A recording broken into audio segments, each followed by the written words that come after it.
Cigarette ভাগ করে খায়। আবার প্রশ্ন করে হুজুরের কাছে, হুজুর ইফতারির পরে কি সিগারেট খাওয়া যাবে? ইফতারির পরে সিগারেট খাওয়া যাবে কিনা প্রশ্ন। কোন জামানায় আমরা আছি? সারাদিন রোজা রেখে এতটুক দিল পরিবর্তন হয়নি, ইফতারির পরে সিগারেট খাওয়া যাবে কি সাহারির পরে সিগারেট খাওয়া যাবে? আল্লাহ আমার প্রত্যেকটা সিগারেট খোর ভাইদের ইসলামের জন্য সিগারেট ছেড়ে ইসলামের জন্য কবুল করুন। সকলে পড়ুন আমিন।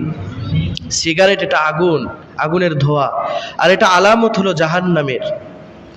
আলামত হলো কিসের? এই নেশা মানুষকে শেষ করে দেয়, ঠিক কিনা? পরিবার শেষ করে দেয়, ধ্বংস করে দেয়।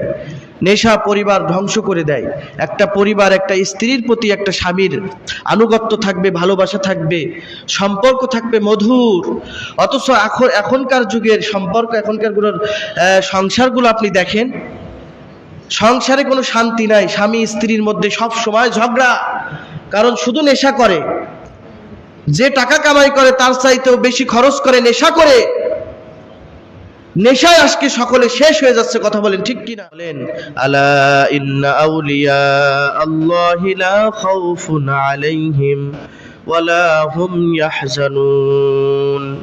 আল্লাহ বলেন স্মরণ করো, স্মরণ রাখো, স্মরণ করো এবং স্মরণ রাখো।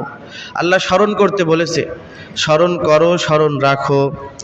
যারা হলো মুত্তাকি, যারা হলো আমি আল্লাহকে ভয় করে, যারা আমি আল্লাহর পছন্দনীয়, যারা আমার ওলি, তাদের কোনো টেনশন নাই, তাদের কোনো ভয় নাই, তাদের কোনো টেনশন নাই, তাদের কোনো ভয় নাই।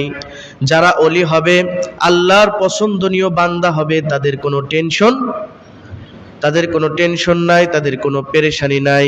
দুনিয়াতেও টেনশন নাই, আখিরাতেও টেনশন, কথা হয় না, টেনশন নাই। এক কথা, আল্লাহর ওলি হতে পারলে কোনো টেনশন কি আছে? আল্লাহর বন্ধু হতে পারলে টেনশন কি আছে? প্রধানমন্ত্রী যদি আপনার বন্ধু হয়ে যায়, তাহলে আপনার দেখে কে? আপনি তো দ্বিতীয় প্রধানমন্ত্রী দাবি করবেন যে আমার বন্ধু যেহেতু আমি দ্বিতীয় প্রধানমন্ত্রী, এই দাবি করে আপনি এলাকার মানুষকে একেবারেই শেষ করে দেবেন। সাধারণত থানার ওসির সাথে একটু সম্পর্ক হয়ে এলাকার মানুষকে ঘুমাইতে দিনই, যখন তখন ফোন দিয়ে ধরাই দেয় আর টাকা খায়। আছে না নাই? কথা কয় না। যখন তখন একটু সম্পর্ক হয়েছে, ওসি কিছু ভাগ করে খাবে, আপনি কিছু ভাগ করে নেবেন। তাই নিরপরাধ মানুষকেও ধরায় দিয়েছে, ঠিক কিনা? এমন হয়েছে কিনা আগে? সম্পর্ক যদি বন্ধুর সাথে হয়ে যায়, তাহলে বন্ধু বন্ধুকে কত হেল্প করে। এখনকার বন্ধুর মতন না। এজন্য তো হাসরের কঠিন দিনে আফসোস করবে কিছু বন্ধু, ইয়া ওয়াইলাতা লাইতানি লাম আত্তাখিজ ফুলানান খলিলা, ইয়া ওয়াইলাতা লাইতানি লাম আত্তাখিজ ফুলানান খলিলা, লাকাদ আযাল্লানি আনিয যিকরি বা'দা ইয জাআনি ওয়া কানা আশ-শাইতানু লিল ইনসানি খাযুলা। হাসরের কঠিন দিনে একদল মানুষ তাদের হাত কামড়াবে, তাদের বিভিন্ন হাতের আঙুলের নখ দিয়ে, পিতলের নখ দিয়ে, বড় বড় নখ হবে, ওই নখ দিয়ে তাদের মুখ খামসাবে, আর মুখের থেকে গোশতগুলো টেনে টেনে তারা নিজের মুখের মধ্যে ঢুকাবে। আর আফসোস করে আর বলবে, হাই যদি দুনিয়াতে আমি ভালো বন্ধু বানাইতাম, দুনিয়াতে যদি আমি নেক বন্ধু বানাইতাম, দুনিয়াতে যদি আমি পরহেজগার বন্ধু বানাইতাম, যদি আল্লাহওয়ালা মানুষের সাথে আমি সম্পর্ক করতাম, তাহলে আজকে কঠিন দিনে আমার এই বিপদে পড়তে হতো না। যদি ভালো বন্ধু বানাইতেন, তাহলে আর বিপদে ওই টাইমে পড়া লাগবে না।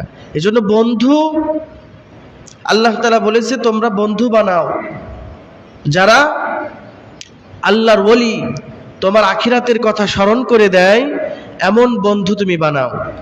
যে তোমাকে মদের আড্ডায় নিয়ে যায়, গাজার আড্ডায় নিয়ে যায়, ফেন্সিডিল ভাগ করে খাওয়ায়, বিড়ি দুইজন খাওয়ায়, সিগারেট স্মোকিং অর্ধেক খেয়ে আরেকজন। পৃথিবীতে যদি ভাগ করে কোনো জিনিস খায়, তাহলে সিগারেট মানুষ ভাগ করে খায়।